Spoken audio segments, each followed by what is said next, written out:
lights as well, yeah. Okay. Alright, now we good. Good? Yeah. Alright. Hello everybody, my name is Daniel Diaz-Rivera, project lead at Skaldforge, and this is Mythbound. We have a lot to go over, and frankly, not a lot of time, so I'm going to get right into it. First off, like other groups, I want to compliment my team. Frankly, Mythbound is a really, really hard game to make.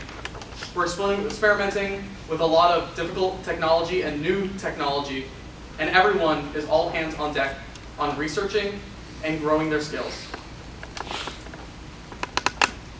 Without the continuous effort of our team, the long nights, Mythbound would not be possible, and I think that deserves a round of applause.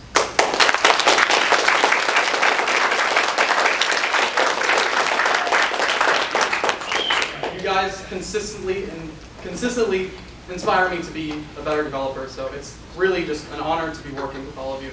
And to our contracted team, who can't be here today, who put in just as many hours, just as many long nights, this is as much for us as it is for you.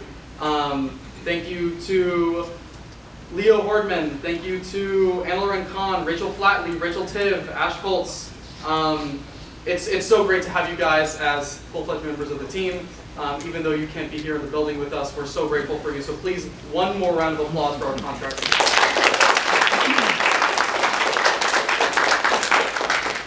Now let's get started for real.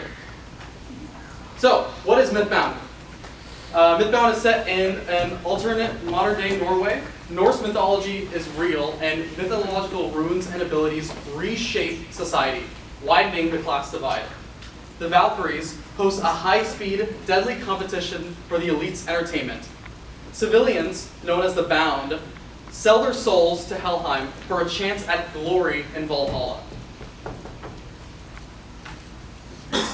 So what are the key features that we're looking for in Mythbound? Obviously, we want a fast-paced, brutal, multiplayer PvP arena experience. We also want fluid, advanced movement with brutal melee combat, combined with godly abilities that wrap it all together. So for our first character, we have a Bound called Skari, who's sponsored by Loki. This is the high poly for Skari. It took Rachel Tiv 12 work days, and she's our trickster class. For the tri-count and base color of Skari, for all of our characters, we're trying to stay within a poly count budget of 25K to 40K tries. Skari fits comfortably within that high poly budget of 34.5K. We also have a second character, Alvar, who's sponsored by Njord, the god of wind, sea, and fishing. He is our high movement character in an already high movement game, so his clothes need to be fluid and flowing. Also, for our tri-count, shout out to Cowie if you're in the crowd, who finished the low poly in 2 work days. Yeah, sure, that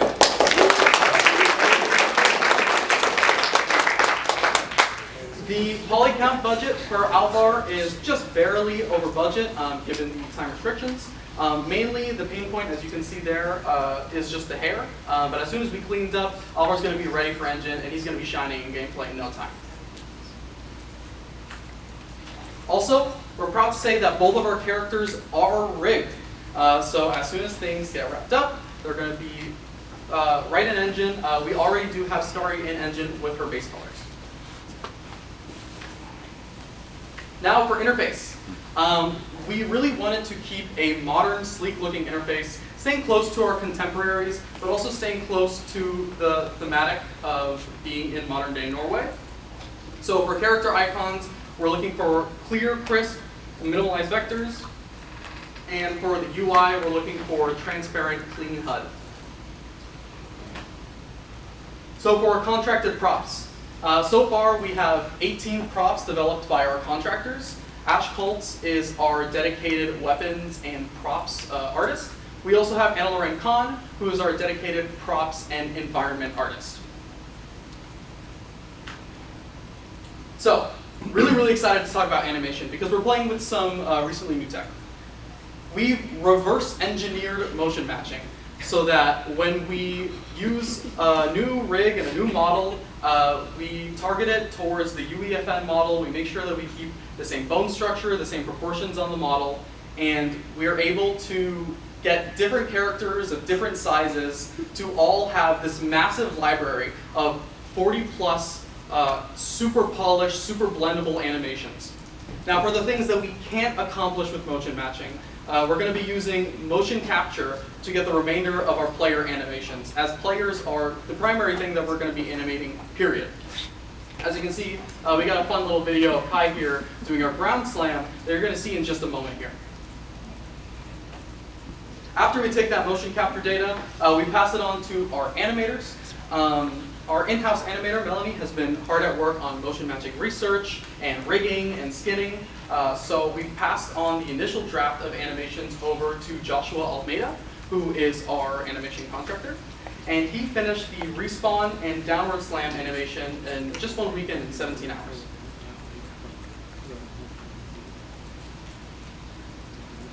So you're going to see a lot of VFX in the actual gameplay. So I just want to touch a handful of the VFX to showcase the kind of variety that we're looking for. We have environmental VFX in our map Asgard, showcasing the beautiful Aurora Borealis. We have lingering and active ability VFX that's extremely unique across multiple characters that define their ability identity. Oh. Okay. Yeah, thanks for the warning. We also have melee swing VFX, which is unique across multiple characters. So this is the melee swing VFX for the hammer, which is the weapon that we currently have in the game. So let's move on to level design. This is the blockout for Helheim, and this is what we're going to be showcasing in most of our gameplay. We really like showcasing this for our metrics just because of its large, flat spaces, and its clear, rigid structures that are easy to wall bounce and grapple to. And then also, for our pipeline, we take all these blockouts and we focus on maybe a third of the map, and we get that one section 100% arted out. The point of this is we want to see exactly how the assets that we're using are working, how they look, and get a full target of the art before we go on and we expand that to the whole space. So without further ado, this is what Helheim looks like in the art pass. I also want to showcase the performance of each of these levels, mainly because in our gameplay we're using a shipping build. So in this next video, I'm going to showcase a video of us running through Helheim with the FPS counter on and some ambient audio. So as you can see in Helheim, even on my laptop, which JR, let's talk, I gotta get that swap. I'm still getting 55 consistent frames per second with 60 FPS cap.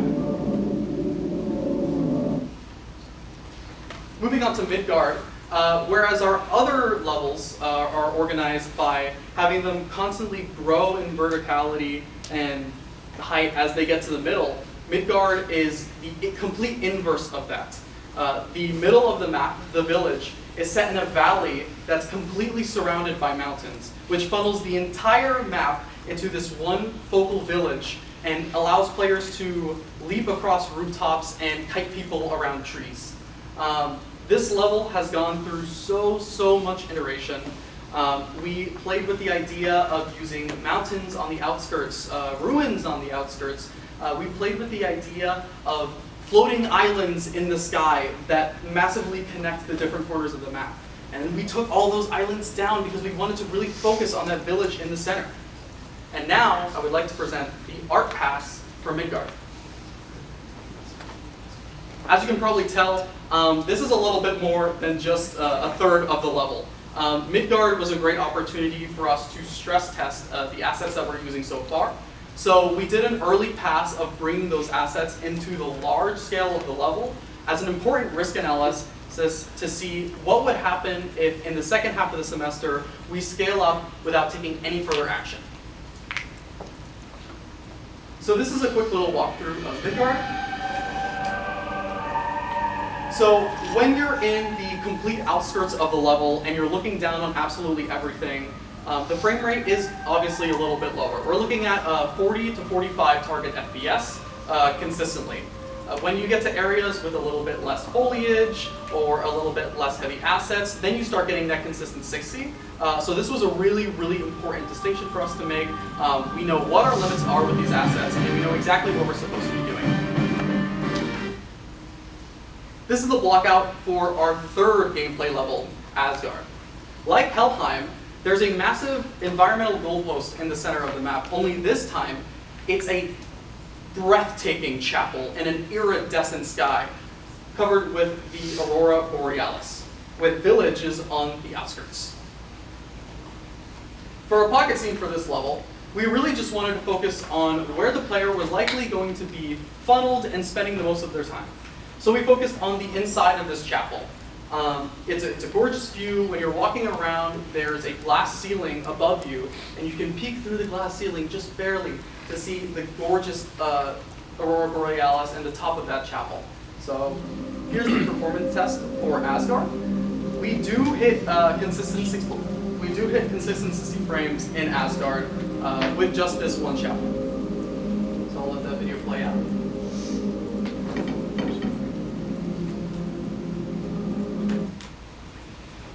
So let's talk mechanics.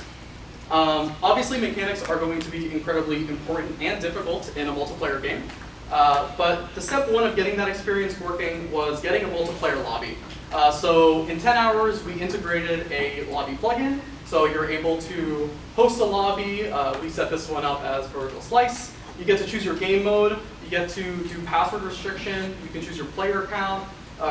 You can enable voice chat, which isn't going to be in this presentation for obvious reasons. And then when you host a lobby, it's a idle style lobby, and then people can start pouring in.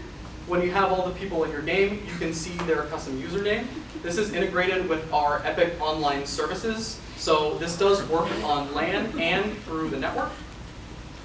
And as soon as you're ready, you can start the game. Also, as a word of note, this does support multiple lobbies ongoing at the same time in different maps. So for gameplay mechanics, I want to start with movement, because that's definitely one of the main focal points for our design. We want movement to feel fluid, and we spent a really long time trying to get it right. So for our slide, this is our bread and butter rounded movement option. When you slide, you're able to slide if you're at max running speed, and when you do, you get a small speed boost.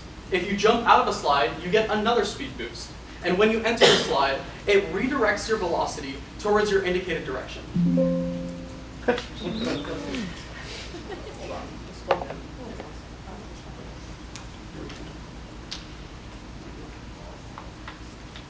One moment, let me check this. It's a joke in there. Yes, it is. There we go.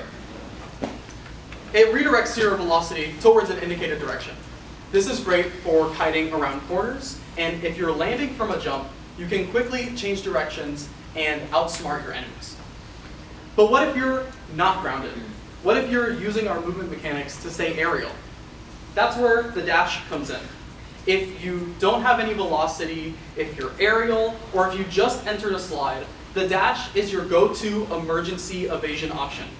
You can use this to get into a fight, but it's pretty committal thanks to a short cooldown.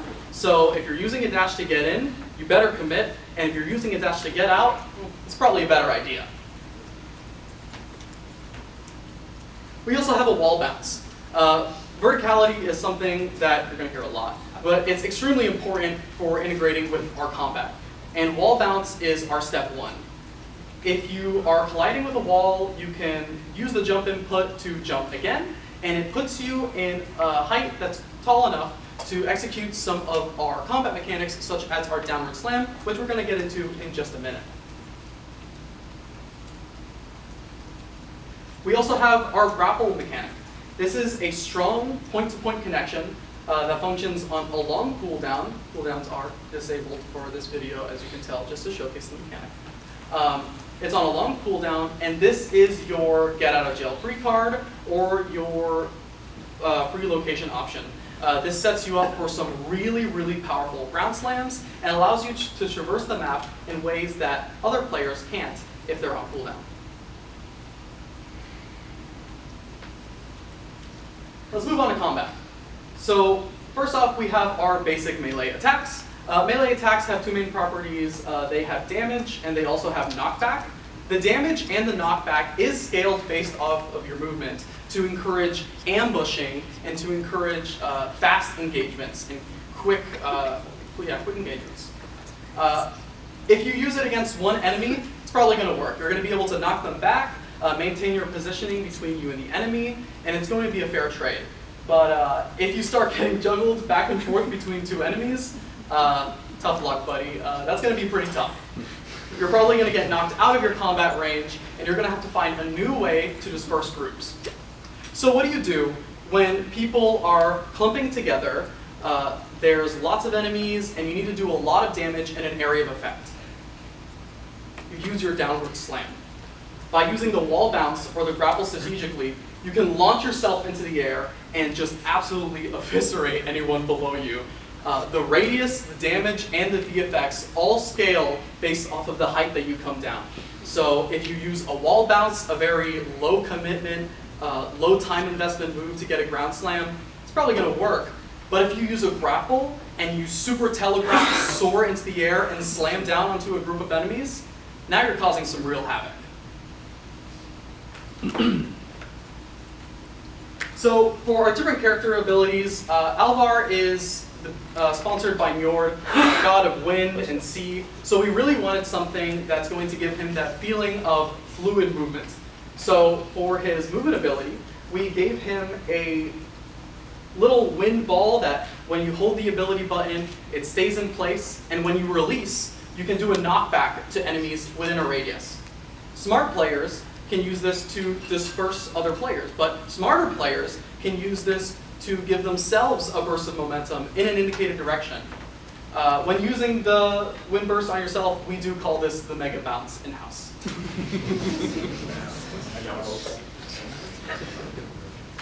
For Skari's ability, she's a trickster. We want her abilities to feel sneaky and outsmart the enemy and confuse the enemy. So we've given Skari a ranged hex. When you use Skari's ability, you plant a mark on an enemy, and after a short period of time, they take a sudden burst of damage. So when you're using Skari, you're not going to be as nimble as Alvar, but you might be able to get away with being a little bit more aggressive and CQC in your face, thanks to her hex and her basic attacks. When you put attacks and abilities all together, you get this really amazing ebb and flow where you're constantly trying to stay mobile, you're getting air, and then you're using that air to slam down onto enemies and eliminate them. As soon as you have a moment of rest, you're probably going to get third-partied, and someone's going to knock you out, sending you back into the respawn. So without further ado, let's see it in engine. That's all talk, right? Let's see it in engine. So we have 4 of our team members in another room streaming on Discord. So I'm going to pull that up now. Here we go. So here we have Sid Hart. He's inputted his gamer tag with his Epic Games, and he's going to go ahead and he's going to create a lobby.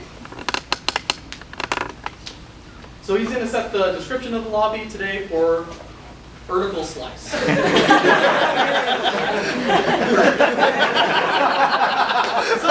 he's also going to set the player count for 4 because we got 3 of our buddies coming in too. He's going to select the map for the Helheim pocket scene, and he's going to select the free-for-all game mode, and he's going to go ahead and he's going to create that lobby. So really quickly, we enter that lobby. The environment, since you chose the Helheim map, is set to Helheim. And some more people are going to start pouring in now. So there we got Chris. We also got Jacob, and we also got Michael Doctor. So now that we got the full lobby, let's go ahead and get started, right? There we go. So these players are going to orient themselves. And really here, I've already shown you everything bit by bit. So I really just want to let the gameplay talking. Do you guys want to see these guys duke it out? Yeah! Brawl! Go, Michael, doctor!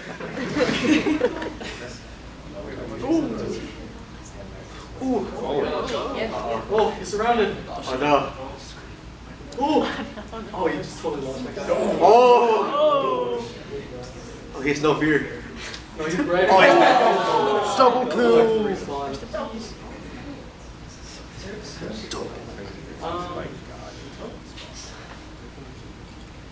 Thank you for that.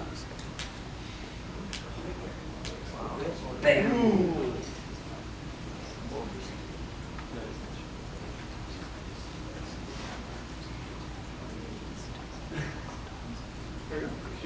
And do pay attention to that death and respawn VFX, specifically that respawn VFX. When you respawn, it does a massive beam of light coming from the sky, and that does indicate to other players where you respawn on the map. So I think that's enough gameplay for now. I think you guys get the picture. It's pretty fun. I encourage you guys all to join our playtesting server and try the game out for yourself.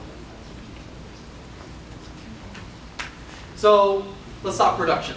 Don't get your pillows and your blankets. I'll try to make it quick.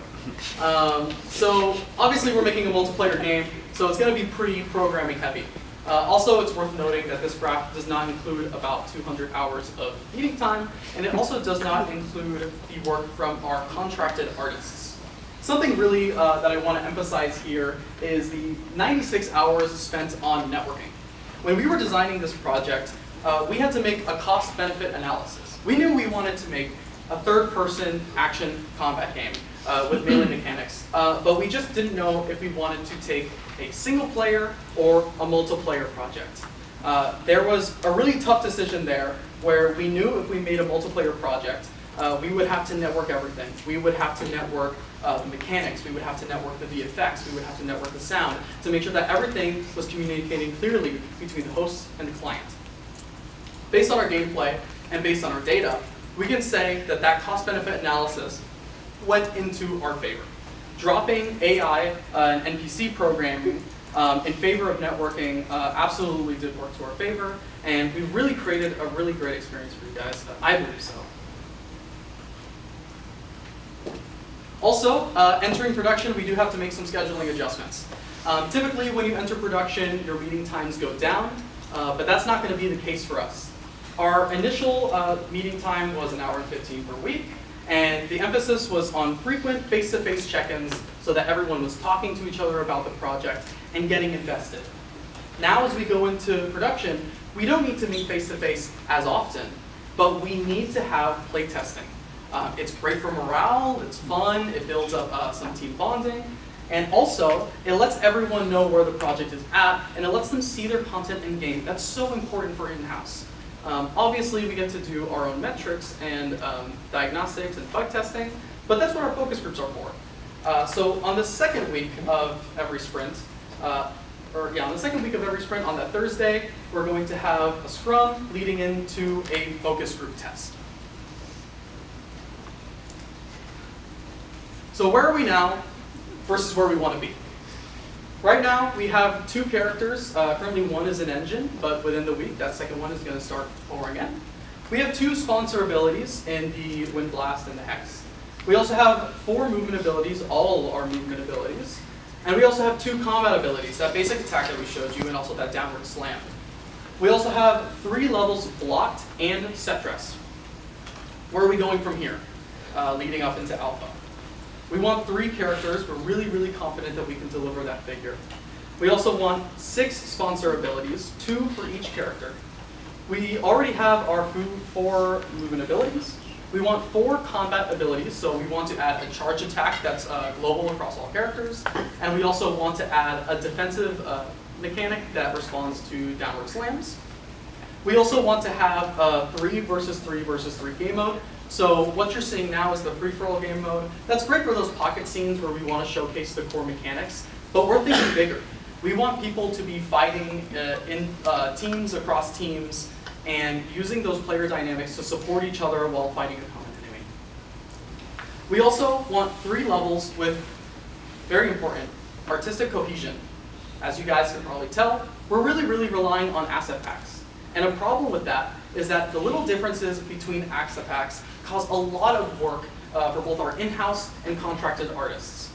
So, going forward, we're going to be taking a new stance to the way that we approach levels. Taking levels one by one, getting them 100% with new assets that fit our style, and get our lighting and our gameplay and our set dressing in, until all the levels are 100% incrementally.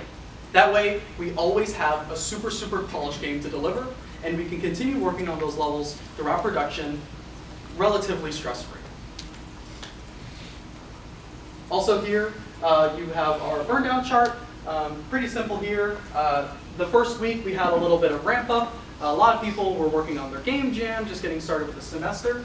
So we did fall a little bit behind schedule, but as you can see, as production starts to continue, we get right back on track in Sprint 3. And our target alpha date is May 26th. This gives us an entire month of fallback and an entire month of post-production. So what exactly is going to be happening step by step as we lead up into alpha? I know there's a lot of data. I'm going to summarize it. I'm not going to read everything. Don't worry. So for our programming, this week we're really focusing on what currently exists. Networking any lingering sound, networking any of the effects that we have, working on cooldown management for our movement and abilities. We're also working on a source style airstrafe prototype. For our level designers, we're going to be taking on that new approach that we just talked about, finding the assets that we need and putting them together to make sure that they're cohesive and optimized before going forward and proceeding with the set dressing of our levels. For tech design, we're going to be starting on the remaining abilities for our two characters. And we're also going to be doing necessary game balancing to make sure that we have a smooth experience to build off of. For art, we're also going to be tackling the asset issue. We're going to be doing research on Houdini and Dynamesh, finding ways to quickly, efficiently, and consistently optimize our assets without putting too much of a workload on our in-house and contracted artists. Also, we're going to be doing a mocap session. We know exactly what we're building now, so we're going to be trying to take as many of those mocap animations as we can this week so that we can steadily work on those moving forward and just retake mocap sessions when we feel like we need subtle tweaks instead. Sprint 5 is GDC, so we're not looking at a lot of content here. For Sprint 6, we're going to be hitting those two remaining combat mechanics that we want to talk about, getting a prototype for the defensive combat and also the charged attacks. For level design, we're going to be hitting the level that suits most with the assets that we can find, getting the gameplay blocking, collision, and mantle triggers, getting a set dressing, and also the lighting final pass.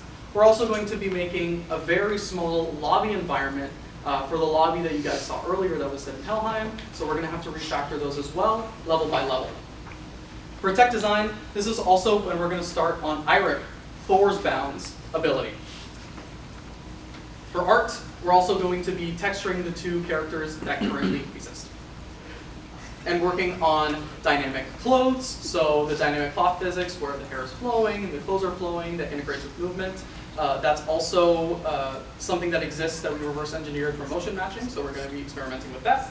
And also we're going to be trying to work on a stylized shader that functions with the asset packs that we found in Sprint 4. For Sprint 7, we're going to get that 3v3 game mode in and refine the prototypes that we've already made so far. We're going to do some ability tuning, start focusing on level interactables, and try to get a settings menu in. We're also going to be moving on to our second priority level. So the level that functions second best with the asset packs that we have, and also finding those supplementary assets for that. For art, we're going to be starting production on Eirik's character. And we're also going to be working on important attack combo VFX for both of our new characters, getting the weapon textured, and also doing some attack animations for Alvar and Skari, so that as soon as they're in the, for Alvar and Skari. For Sprint 8, this is when we're starting to hit that fallback period, but not quite yet. Programming, you're doing bug fixing, you're getting the game feeling better for online. It's already impressive how good the game feels on online, but the demo that we did was in LAN. But it's going to take a lot of work to get all the new mechanics feeling good on a low ping across long distances. For tech design, it's going to be a lot of balance, so responding to those QA, those focus groups extensively, trying to get the game feeling as good as possible, and tweaking the mechanics without really making anything new yet. For level design, probably yes. We're moving on to that third level in the batch. And for art, we're going to be finishing up the iris texturing, the low poly, and we're also going to be honing in on asset optimization to get the game running well, running smooth, with the new stylized assets that we brought in. For Sprint 9, that's summer break. You guys are good. For Sprint 10, this is our real fallback sprint. So, focusing entirely on bug fixing, cleanup, asset optimization, and more bug fixing. As we move into post-production, this is where we're going to be doing additional movement and value tuning. We're going to be doing any reshoots that we need to do, audio adjustments and spatial audio adjustments to make sure that players can hear each other and locate each other throughout the map seamlessly. We're also going to be focusing on our HUD and our UI. We're also going to be focusing on making marketing materials and any efforts that we want to publish to Steam. Currently, publishing to Steam is something that takes a little bit of a backseat to the production of the main game, but that's just because of student licensing and all of the troubles that come with that and publishing a game. But this is the time when we're really going to be able to explore that and get our name out there. Thank you so much for your time. This has been Mythbound.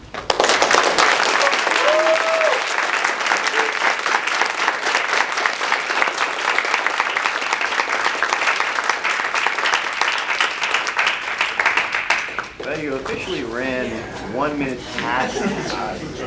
So good to go. So you're good to go. You'll have to get the feedback offline. Oh, you got time? We do not have time. Okay, that's good. All right, call it a day.